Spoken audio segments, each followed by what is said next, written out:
Walang kasinungalingan, serbisyong totoo lang.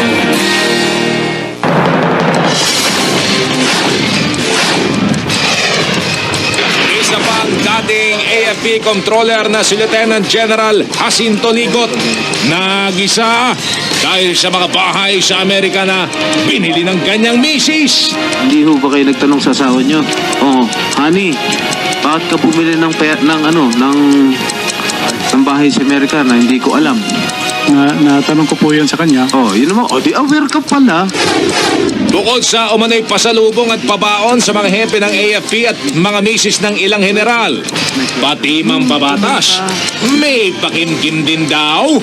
Dating Congressman Prospero Bichay, nakatanggap daw ng ₱250,000 sa kada bisita sa Chief of Staff. Ayon sa dating AFP Budget Officer na si George Rabusa, Bichay, itinanggi ang paratang. Presyo ng mga produktong petrolyo, posible raw tumaas ng piso dahil sa krisis sa Egypt. Singil sa kuryente, tataas din ngayong buwan kahit malamig pa ang panahon. Pati tinapay, nakaambang magmahal na naman.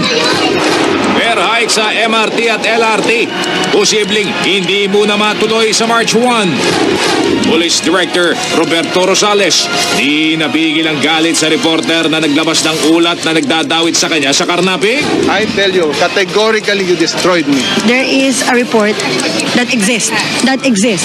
Hindi may hard copy. Hindi siya yung inimbento. AFP, itinangging meron silang ganong intelligence report. Dalawang sumukong suspect sa massacre sa Kawit, Cavite. Natikman ang galit ng mga kaanak ng biktima. Bago ang pilot episode ngayong gabi, set ng I Heart You Pare, silipin, live. At ang bagong News and Public Affairs Channel, ang GMA News TV.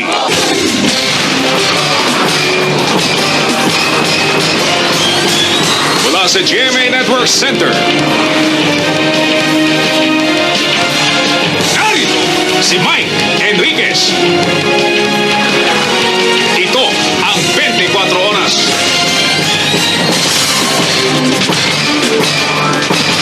Magandang gabi po,